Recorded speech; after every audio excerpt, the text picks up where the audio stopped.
Hey everybody, welcome back to the episode podcast right here. Thank you so much for listening. Again, my name is Khadirah Muhammad. I am the founder of Succeeding with Systems Academy at succeedingwithsystems.com, where we teach and everybody learning how to leverage automation, technology, and systems so you can automate your way to freedom, get back your time freedom, increase your financial freedom, and overall live the life that you've always wanted to live. So we are back. If you're watching the video podcast, please give this a like, a comment, and subscribe to the channel, as well as follow the channel. If you are listening to our podcast, then please share this episode out. And of course, all of our show notes are going to be at succeedingwithsystems.com/podcast. So let's get right to it. So today I wanted to speak about the power of just doing and not trying to over optimize, which might be really, really interesting because I'm an optimizer by nature. I am a planner by nature. I organize by nature. These are the things that I really enjoy to do. But when you run into this trap of over optimizing and over organizing and over planning, now you're stuck in this cycle of creating but never executing, of thinking and planning, of ideating but never actually executing. And that's a recipe for disaster, and that's something I had to learn to take myself out of, right? I had to learn how to run with the mistakes. I had to learn how to run, not even just run with them, run to them, run to mistakes, run to failure, run to mishaps, because it's only when you run to them do you actually get to the other end where you can actually find success. What I've seen a lot of new entrepreneurs do, however, is we get stuck in the idea phase of things, right? I get this idea for this. I had this idea for that. I had this idea for this. I want to make this business. I want to create this product. I want to offer this service. And they're great ideas, but like, when are you actually going to do something with them? When are you actually going to do something with them? When are you actually going to bring it into fruition? I will give you a great example. I'm in this process, and you guys are seeing this. I'm documenting my process of building an audience organically, for the most part, from scratch. Okay? And what I mean by that is I'm finally stepping in front of the camera versus being behind it, versus being behind the scenes for my clients, being their operations arm for their businesses, and I'm actually doing it for myself, content-wise. And that requires a level of me coming out of my comfort zone. It requires me to show up more than I ever really intended to do in the beginning, because the goals that I have require for me to step out in that way. But the only way I'm actually going to be able to do that is if I actually do it, right? I took about maybe an hour or two, and I had to do a quick mind map because my thoughts were kind of everywhere.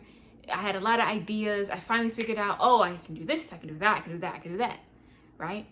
And so then I took the time to mind map it. Okay, I might try to put a shot here. If you're watching the YouTube video of this podcast, you might be able to see a shot of my map that I created. And it was just me figuring out that, you know, I can do my live streams on Facebook. I can turn them into podcast episodes, and then I can turn those into little soundbite Instagram videos, Instagram reels, which I can then also post on YouTube as YouTube shorts, as well as Pinterest pins and Pinterest stories. And then I can also take the transcripts from my podcast and turn them into blog posts, which is all in all, it's a great idea. Fantastic idea. A lot of people, actually, I won't say a lot of people do that, but it's not necessarily brand new, right? But I needed to map it out for myself so I could see how that worked for me, because where I focus my social media content on and where I post on is not necessarily going to be exactly the same as everybody else. So that was important for me to map it out. But then I had it mapped out. I could see it. I'm like, okay, I see how all this works. Okay, great. I have a good idea on how this process can actually work. But then I had the task of, okay, I need to execute on this. I need to do something right now. So literally, after I made that map, I had a quick lunch break.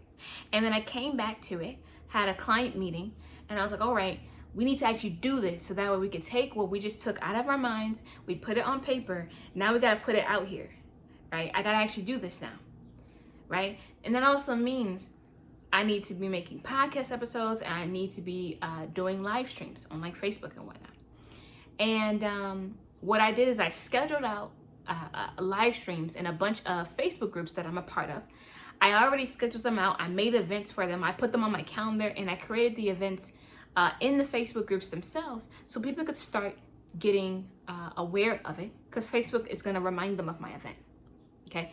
And now what I also did was like, okay, I don't want to have to wait for all that to happen. So what I'm also going to do is I'm going to just record some podcasts. I watched one video of, how to create a podcast, so on and so forth. And, right before I made my podcast, which is literally this video right now, it's like the first one that you guys are watching, if you're on YouTube, or listening to, if you're listening to the podcast on the go. Before I even recorded anything though, I was on YouTube searching, like, how do you create a podcast? Like, is there anything super duper special? And people were talking about, you need this mic, you need this camera, you need this software, which is cool. Like, I think if you are at that point where it makes sense to get and invest in those things, that's amazing. You should. Eventually, I will get a mic. Eventually, I will actually get a real camera and not just my phone's camera, which honestly, my iPhone, even though Apple's trying to destroy me, and low-key, Apple is trying to destroy me by making my phone be a little bit, harder to deal with every single time, I'm still going to use my iPhone, right? Because it's still good quality. But at some point, I will get my own mic, my own camera. We'll have a better setup.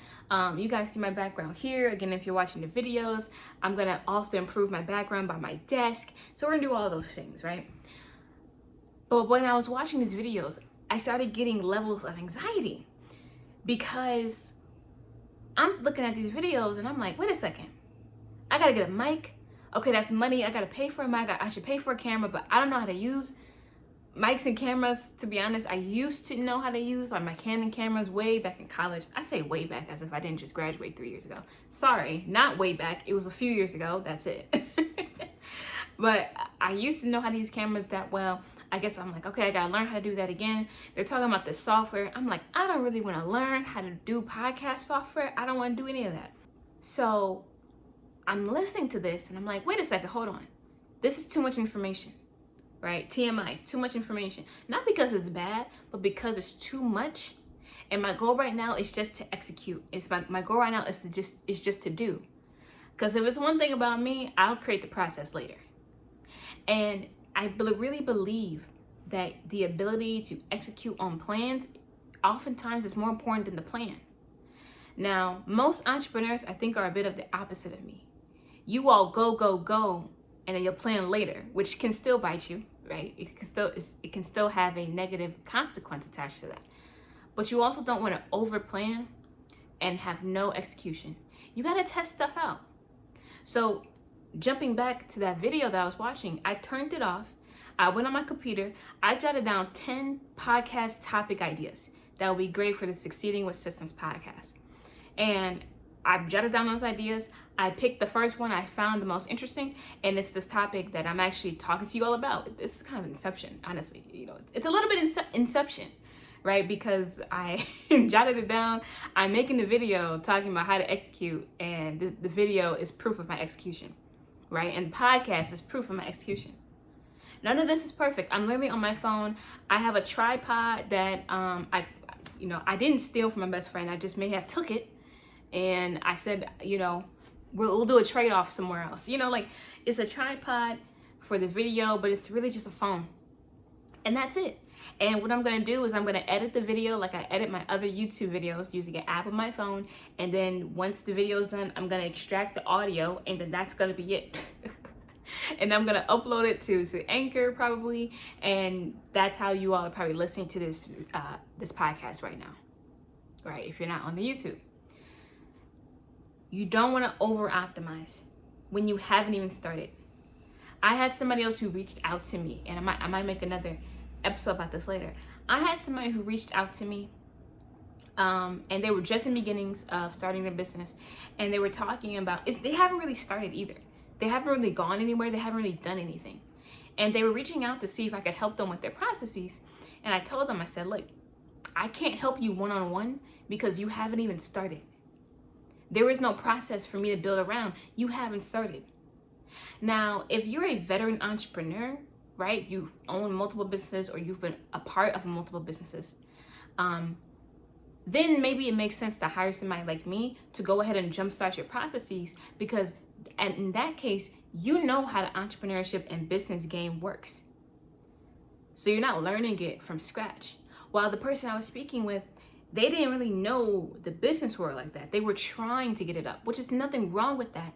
But I had to tell them, I said, look, you need to just go ahead and do some stuff, because you got to figure out what works. I just got back from a mastermind in Atlanta, and I'll talk about that in another episode, more in depth. But I went to a mastermind in Atlanta, and one of the things the speaker said was that your first year in business is a fluke.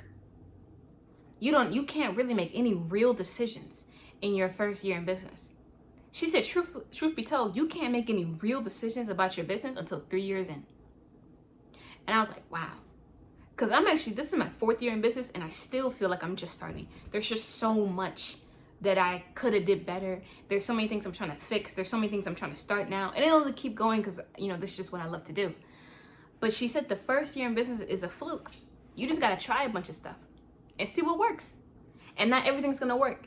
And some things are going to work better. And then some things are going to work, but you don't like it. I'm not doing the same thing that I did in my first year, even though some stuff in my first year worked. But it doesn't match with what I really want to do. Back then it was good. Right now, about 3.5 years into it, I don't want to do that anymore. So you really, really have to just go for it and do it, because everything's going to change. It's a constant pivot. Don't try to over optimize. Don't allow yourself to get stuck in analysis paralysis where you cannot do anything. And you got so many things you're analyzing, but you're going too deep. A lot of times you just got to do it, find out what works later, and you'll get there. So I hope you guys enjoyed this episode of Succeeding with Systems podcast. This is episode number 1 in the first season of the podcast. If you want to learn more about what we do, and if you also want to read the show notes, again, you can go to succeedingwithsystems.com/podcast. So you can read the show notes, and just go to the website succeedingwithsystems.com in order to learn more about how you can leverage automation, technology, and systems so you can scale your way and automate your way to freedom and get back the time that you've always been wanting to have. I appreciate you all. I am your host, Khadirah Muhammad, and I will see you in the next episode.